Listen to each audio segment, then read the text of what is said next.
Hello, mischievous movie watchers. Welcome to Killer Klowns from Outer Space Review, where I watch movies, rate them, and review them.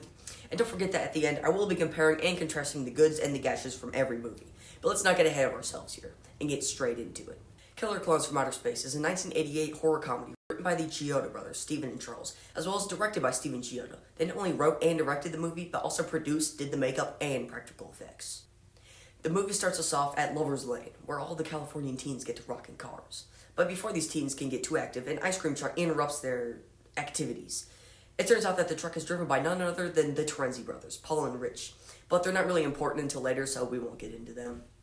Just after they leave, a bright comet lights the sky and catches the attention of two teens, Mike and Debbie, our protagonists. So they do the obvious and try to find where it landed.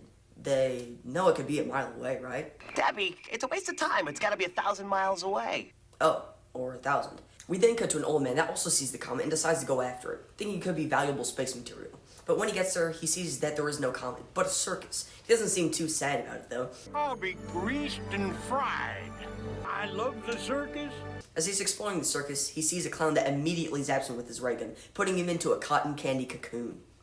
Mike and Debbie now find the tent and enter, but upon further inspection realize it's actually a spaceship. They find the cocoon farmer, now dead, and now understand that they need to get away. While trying to leave, they're found by a clown and get shot at with a popcorn bazooka, but ultimately escape. After they escape, they tell an officer at the police station about their findings. He obviously doesn't believe them, but seeing as Debbie is his ex, he takes a chance. A chance he shouldn't have taken because when they get back to the landing site, there was no circus to be found.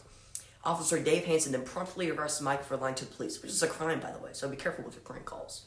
However, as they drive past Lover's Lane, Hansen finds the cotton candy cocoon leftovers in abandoned cars. At the same time, clowns terrorize the town. Later in the night, Hansen's partner, Mooney, arrests one of the clowns, believing it to be a young prankster. It is also revealed that the popcorn is the clown's larvae form, or the babies. When Hansen gets back to the station, he finds Mooney dead, being used as a ventriloquist dummy by the clown. When Hansen shoots the clown's red nose, it dies. Not armed with the clown's weakness, Hansen, Mike, and Debbie decided to take them down. Along with the Terenzi brothers, they all go back to the clown's circus. Wait, what? Debbie got kidnapped in the clown's balloon? Oh, that guess we'll save her too. The gang finds the new clown hideout and unfortunately gets split up. During this time, Mike and Hansen watch as clown drinks from a cotton candy cocoon like it's a Capri Sun, giving reason for the clowns to cocoon these people. Mike and Hansen save Debbie from her balloon but are surrounded by clowns, which by the way have very cool and individual designs. Luckily, the trio is saved just in time by the brothers, who pretend to be JoJo the Clownzilla through their ice cream truck's big speaker. Surprisingly, it works, and the clowns back away until the actual JoJo is lured from the ceiling of the tent. As it grabs Hansen, he pops its nose with a police badge, and it explodes. The gang escapes from the tent as it takes off. As the ship explodes in the air, pies fall into the characters' faces. Now, it's time for the goods and the gashes. The goods.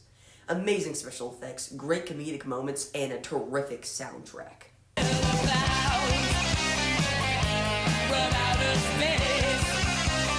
The gashes.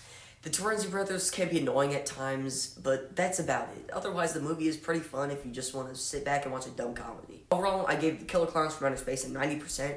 If you like this video, I do others like Puppet Master and Friday the 13th. No, I don't only do horror movies, but that's what I'm doing right now. And until next week, this has been Movies and Mischief. Goodbye.